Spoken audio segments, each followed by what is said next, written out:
अंग्रेजी at home की एक और वीडियो में आपका स्वागत।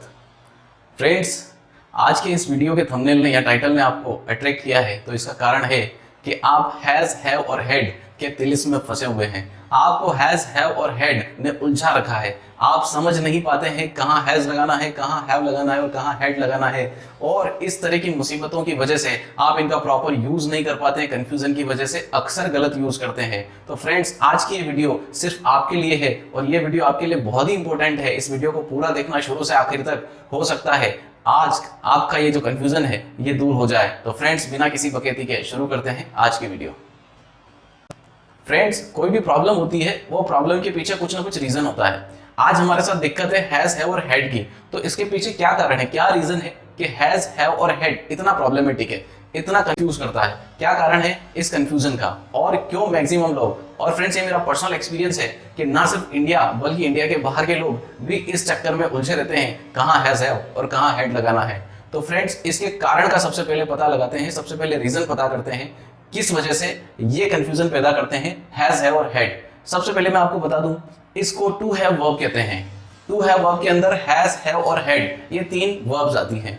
ये जो दो वर्ब्स हैं, फर्स्ट वाली ये प्रेजेंट की वर्ब्स हैं और ये पास्ट की वर्ब है।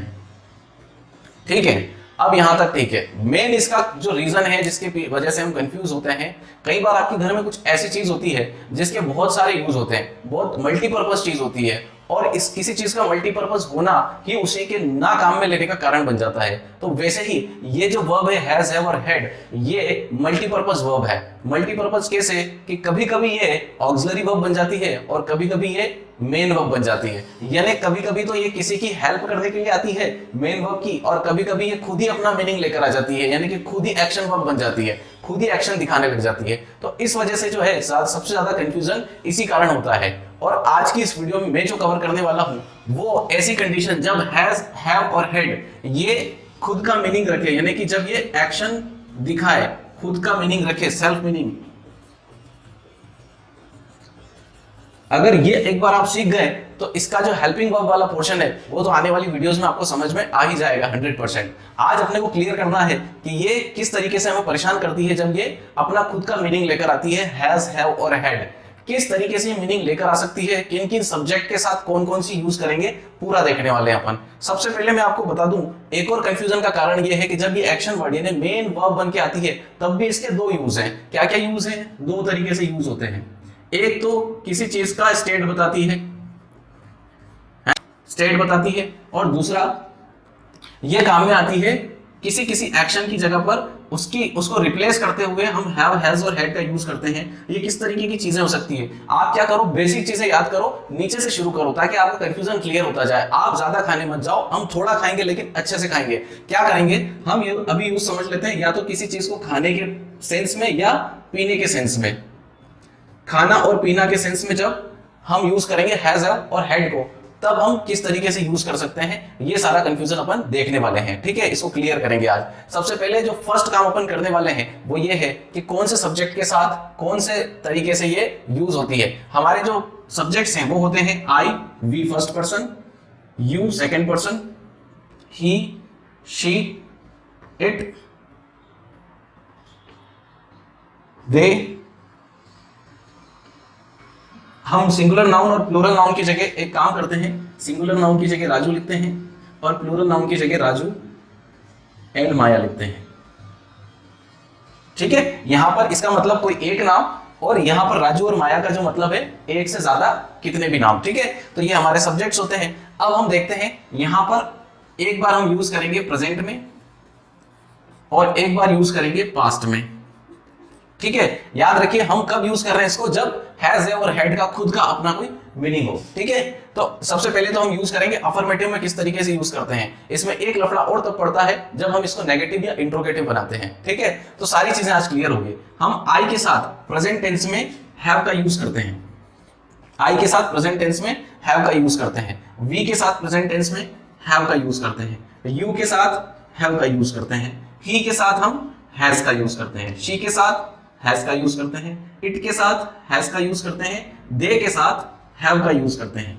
राजू के साथ यानी किसी भी सिंगुलर नाउन के साथ हम हैज यूज करेंगे, और राजू और माया के साथ यानी किसी भी प्लूरल नाउन के साथ हम हैव का यूज करेंगे। ठीक है, ये बात हो गई प्रेजेंट टेंस की। अगर हम इसको देखें तो मैक्सिमम जो सिंगुलर सब्जेक्ट्स हैं, चाहे ही, शी, इट हुआ, तो इनके साथ हैज यूज हो रहा है, और दे प्लूरल नाउन, इन सब के साथ क्या हो रहा है, प्लूरल सब्जेक्ट के साथ हैव यूज हो रहा है। बस इसमें एक्सेप्शन ये है, आई सिंगुलर होते हुए भी हैव लेता है, और यू सिंगुलर प्लूरल दोनों होते हुए भी हैव लेता है। तो आप इसको थोड़ा सा रूल की तरह याद कर लो। इंग्लिश में रूल है, आई के साथ भी हैव आएगा और यू के साथ भी हैव आएगा।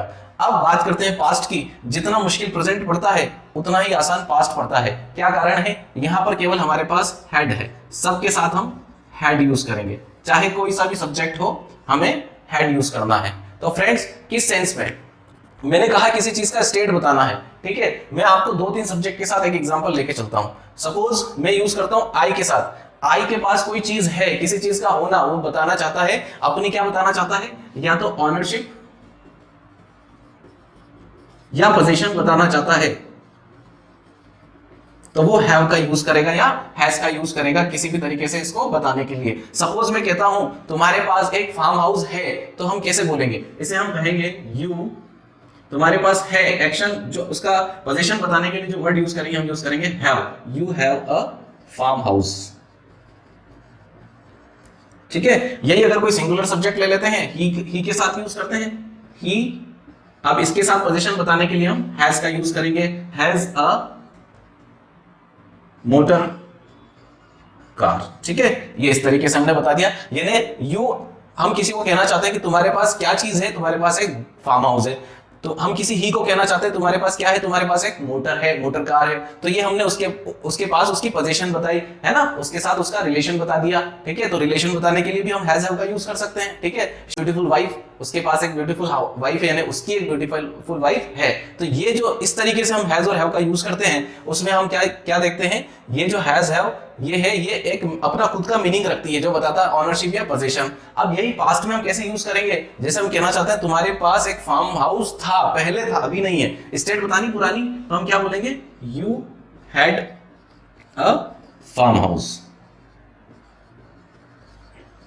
इसी तरीके से he had a motor car, क्योंकि पास्ट में कोई झंझट ही नहीं है, केवल हैड है हमारे पास, हैड को यूज करना है। यहां पर केवल आप ध्यान रखिए, आई और यू, उसके अलावा दे और प्लूरल नाउन, इनके साथ हैव यूज होता है। बाकी सारे सिंगुलर सब्जेक्ट के साथ आई, वी और यू और प्लूरल नाउन, इन सब के साथ हैव यूज होता है। बाकी सबके साथ सिंगुलर सब्जेक्ट के साथ क्या यूज होता है? हैज यूज होता है। आपको इतना सा ध्यान रखना है। अब हम बात करते हैं इन सेंटेंसेस में जब हम किसी को नेगेटिव बताते हैं। सपोज मैं आपको एक और एग्जांपल दे देता हूं कि अगर आपको पीने और खाने के सेंस में कैसे यूज करना है इसे, ये एक तरीके से आप समझो भगवान है, हैज है और हैड एक तरीके से भगवान है। आपको जब मैंने इंग्लिश सीखना शुरू किया था तो मैं खूब यूज करता था हैज और हैड का, क्योंकि इसको कहीं पे भी लगा सकते हैं और सामने वाला अगर समझता है तो आराम से उस चीज को समझ जाता है, कोई दिक्कत नहीं आती है। कैसे? सपोज हम मोस्टली यूज करते हैं, जैसे किसी ने पूछा आप क्या खाना पसंद करोगे, तो वो पूछता है what would you like to have, what would you like to have. हम कहते हैं I would like to have an ice cream. तो यहां पर मैंने हैव का किस सेंस में यूज किया? मैंने ईट के सेंस में यूज किया। इसी तरीके से वो अगर पूछता है what would you like to have, मैंने कह दिया I would like to have mango juice. तो हमने पीने के सेंस में, ड्रिंक के सेंस में भी हैव का यूज कर लिया। तो हम हैज हैव का यूज इस तरीके से भी कर सकते हैं। जैसे मैं कहना चाहता हूं कि राजू ने मॉर्निंग में ब्रेकफास्ट किया, तो मैं कहूंगा Raju had a breakfast in the morning. ठीक है, तो यहां पर खाने के सेंस में मैंने सुबह क्या खाया, उसने पास्ट में क्या खाया, उसको बताने के लिए हैड का यूज किया। तो इस तरीके से हम पॉजिटिव यानी अफर्मेटिव सेंटेंसेस में हैज और हैड का यूज कर सकते हैं। जब हम हैज और हैड को किस तरीके से देखें, उनको खुद का मीनिंग रखते हुए, यानी कि मेन वर्ब के रूप में इनको रखकर हम सेंटेंसेस इस तरीके से बना सकते हैं। ये आपको समझ में आ गया हो तो अब इसका जो मेन चीज है वो ये है, इसका कैसे नेगेटिव और कैसे इंट्रोगेटिव बनाया जाता है। तो फ्रेंड्स, इसके अगले सेक्शन में मैं आपको बताने वाला हूं कैसे इनको नेगेटिव और इंट्रोगेटिव बनाया जाता है। हैज और हैड का यूज नेगेटिव और इंट्रोगेटिव सेंटेंसेस में कैसे करेंगे? तो हमको जब हैज और हैव का प्रेजेंट में यूज करना होता है नेगेटिव में, तो हम क्या कैसे यूज करते हैं देखते हैं। आई के साथ हम हैव लगाते हैं, लेकिन इसको जब नेगेटिव बनाएंगे तो हम लिखेंगे डोंट हैव, यानी कि डू नॉट हैव। ठीक है, जब हम वी के साथ यूज करते हैं नेगेटिव में हैव, तो हम लिखते हैं वी डोंट हैव। जब हम यू के साथ नेगेटिव बनाते हैं किसी सेंटेंस को, तो ऐसे लिखते हैं यू डोंट हैव। जैसे हमने देखा था इसके पॉजिटिव में यानी अफर्मेटिव सेंटेंसेस में भी ऑलरेडी हैव था, जस्ट हमने डोंट यूज किया है। अब यहाँ पर देखिए ही के साथ हैज था, शी के साथ हैज था, इट के साथ हैज था और राजू यानी सिंगुलर नाउन के साथ हैज था। यहाँ पर आती है दिक्कत, क्योंकि यहाँ पर हम क्या करते हैं, हम यहाँ पर अक्सर गलती करते हैं। क्या गलती करते हैं, हम या तो हैज नॉट बोलते हैं या फिर डोंट हैज या इस तरीके से बोलते हैं। लेकिन कभी भी आप ध्यान रखना सिंगुलर किसी भी सिंगुलर सब्जेक्ट के साथ क्या करना होता है, हमें डज नॉट का यूज करना होता है। हम लिखेंगे डजंट और उसके बाद वापस हमें लिखना है हैव, जो कि बेस फॉर्म है वर्ब की, उसी को लिखना है। ठीक है, यही हमारा रूल काम करता है, आपको पता ही होगा। जब भी डू और डज आ जाए किसी सेंटेंस के अंदर तो हमें बेस फॉर्म लिखनी होती है वर्ब की। बस इस चीज को आपको ध्यान रखना है। यहाँ पर शी भी है तो शी के साथ भी हमें शी डजंट हैव लिखना पड़ेगा और इट के साथ डजंट हैव, दे के साथ वापस डू नॉट हैव तो डोंट हैव, राजू के साथ डजंट हैव आएगा और यहां पर राजू एंड माया के साथ डोंट हैव।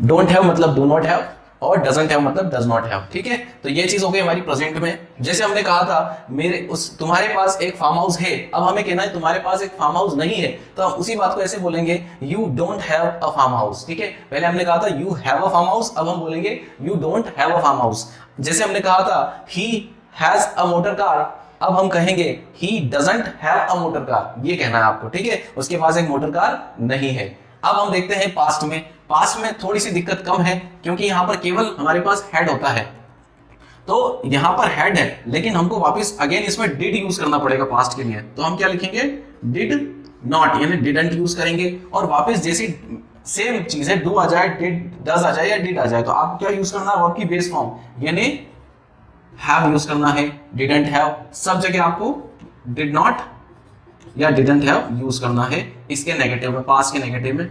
केवल यहां पर भी मैक्सिमम लोग गलती करते हैं, यहां पर अगेन हैड ही यूज करते हैं। नेगेटिव इंट्रोगेटिव में हैड का यूज नहीं होगा, या तो डिड नॉट हैव का यूज होगा या फिर इंट्रोगेटिव में डिड आगे आ जाएगा, हैव पीछे आएगा सब्जेक्ट के, इतना सा डिफरेंस है। तो यहां पर जैसे हमने देखा तुम्हारे पास एक फार्म हाउस था, अब बोलना है तुम्हारे पास एक फार्म हाउस नहीं था, तो हम बोलेंगे you did not have a farm house. ठीक है, पास्ट के लिए जब हमने इसको बोला तो हमने कहा you did not have a farm house. Again हमने हैव का यूज किया डिड लगाने के बाद। तो ये बात हो गई नेगेटिव की। इंट्रोगेटिव में क्या डिफरेंस आता है, इंट्रोगेटिव में केवल इतना सा डिफरेंस आएगा, जो हम बात कर रहे हैं किसी सब्जेक्ट के बाद डोंट हैव या किसी सब्जेक्ट के बाद डिडंट हैव, तो हमें क्या करना है, ये जो डू और डज हम यूज कर रहे हैं इसको सब्जेक्ट के पहले उठाकर लाना है, यानी कि इन सबको क्या करना है, हम बात कर रहे हैं इंट्रोगेटिव सेंटेंस की, क्वेश्चन की।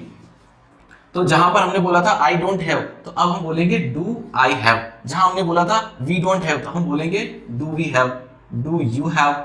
यहां पर हम बोलेंगे does he have, does she have, does it have, do they have, does Raju have और do Raju and Maya have. ये हमारे क्वेश्चन बन गए। अगेन अगर अपन बात करते हैं कि पास्ट में किस तरीके से हमें क्वेश्चन बनाना है, तो यहां पर सिंपली जैसे हमने डू और डज को आगे लिया, वैसे ही हम डिड को उठाकर आगे ले लेंगे। तो यहां पर हम यहीं पे लिख देते हैं, पास्ट में बनाने के लिए हम बोलेंगे डिड, देन सब्जेक्ट आ जाएगा आई और हैव।